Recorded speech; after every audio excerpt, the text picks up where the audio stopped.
God will frown upon you. It's why you're never lucky. If you're listening to this and you think I'm never lucky, I'll tell you why, because God dislikes you because you're fucking lazy. Start to work. Start to show God the beauty of his own creations. You'll be amazed how lucky you'll become. God is unhappy with these people. And inside their hearts, they're unhappy. We talk about depression, anxiety, all those things you mentioned to me earlier on this podcast. You'll loathe your own weakness. You'll loathe your own laziness. This is what all of these things are. I don't feel depression. How can I feel depression when I'm the most powerful version of me that I could ever fucking be? Most men are walking through life and they don't realize that it's constant competition. Every single pound they want, someone else wants. Every single girl they want, someone else wants. And they're just sitting there just fucking floundering and wandering through life unaware of how competitive the world is. And this is my point. If the world is truly that competitive, you do not have time to be depressed because it's a non-competitive mind state. You could be depressed for X, Y, Z, whatever. I'm not depressed. And I want the money you want, and I want the girl you want, and I want the status you want, and the car you want, and the house you want. I'm gonna get it and you're fucking not. I don't give a shit what happens to me in my life. I don't care how bad it is. I don't care if the worst, most heinous things I could possibly imagine happen to me. I know that my sadness, my depression will be temporary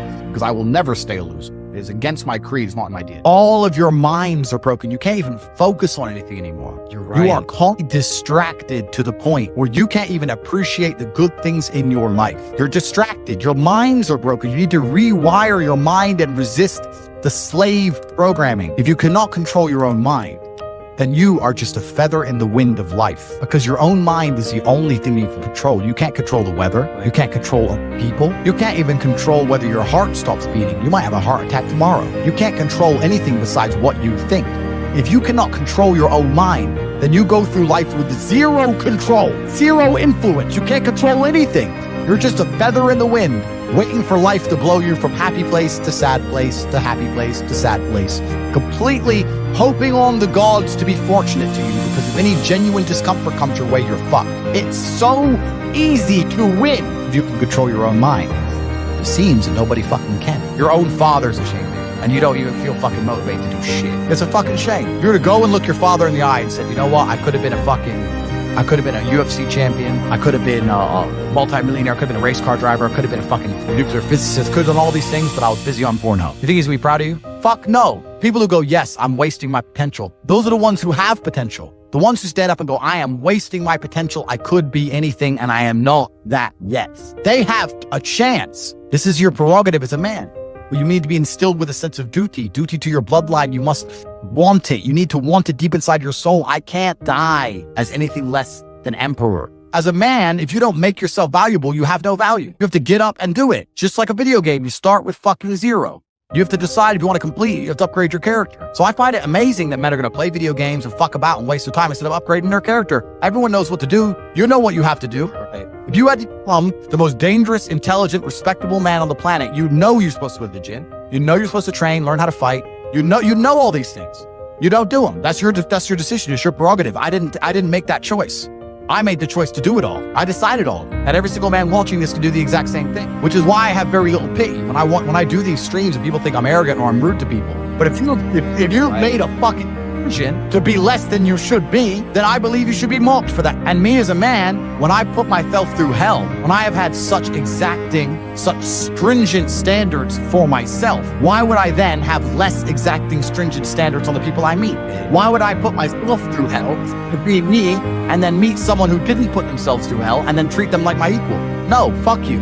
I suffered when you didn't. So you're not my equal because you decided not to suffer.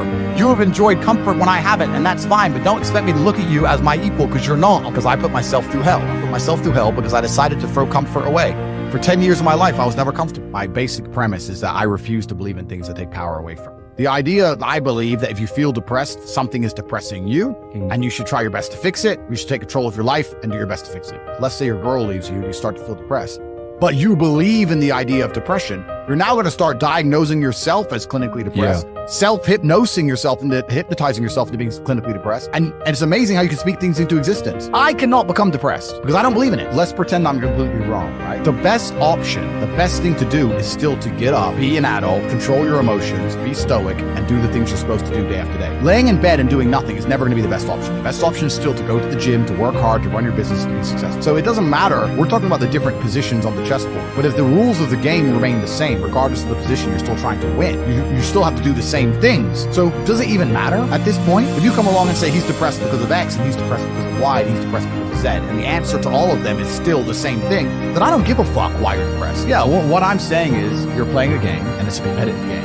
and you need to build a mindset that allows you to be ultra competitive. And if you want to sit there and say, no, I want a non-competitive mindset, then fine. You know what you call people who do not win competitions? Losers, correct. This is just the bottom line of life. And it's kind of interesting because everyone pretends they give a fuck, but nobody does.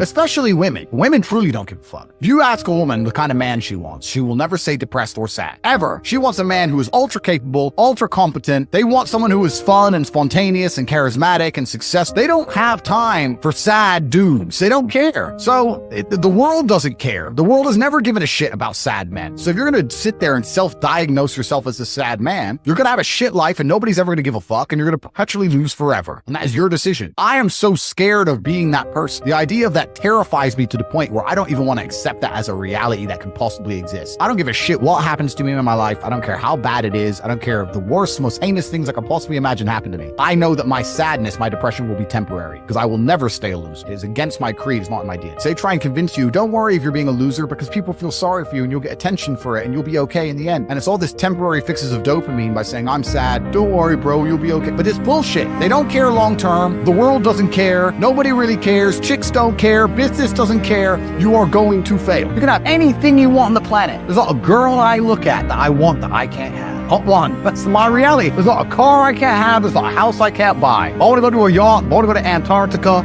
There's nothing I can't have at a band because I've decided to become this man. It's the same for absolutely every single one of you at home. If you actually try and you actually want it and you're actually not making excuses, lying, talking shit, you're going to get what you want. So when I see people who don't have what they want, I consider them losers. And this may be elitist. I understand that. But if I put myself through endless pain to end up where I am, it's very hard for me to have sympathy on the man who's free pain. You're avoiding pain. I've been through endless. I now have everything I've ever desired. You have none of the things you desire. Am I supposed to feel sorry for you because you took the easy way out? Am I supposed to look at you and go, oh, poor dude? No, you were a fucking coward. You didn't go through the shit I went. You didn't put it on the line. So you deserve your substandard reality. That's what you deserve. You're a fucking loser. Because if you actually wanted it and you actually tried, you'd have it. You could have anything you want. Universe is super giving. If you want it, you can have it. If you're sitting there saying, oh, but I tried my best and I still didn't get it, you're lying. You didn't try your best. That is a fucking lie. The universe gives it to everybody who genuinely tries. And I know that to be a fact because this world's competitive. We're all competing against each other. And the majority of people don't try. Like I've achieved this amazing life and I've tried very, very hard, but it could have been harder. You just get to a point where you're like, I'm tired of hearing your fucking excuses. That's bullshit. And you become to a degree, yeah, cold and psychopathic. It's true. That's what happens. And I get it all the time. I get thousands of emails a day. Everyone I grew up with, people I know, I get it all the time. They'll message me, hey man, just unlucky. You are not unlucky. You are a lazy fucking loser. You are not unlucky. You're breathing. You're lucky. The unlucky ones are gone. You're alive and you are a lazy loser. So a loser is anybody who does not have everything they want at the drop of a hat. That's who I call a loser. When I was broke, I couldn't sleep. I don't know how there's broke people out here sleeping just fine at night. Going, inflation's 20%, gas prices are 6 times, everything on the news is a lie. I never stand a chance of ever getting rich. Where's my pillow? Like, what the fucking wrong with you people?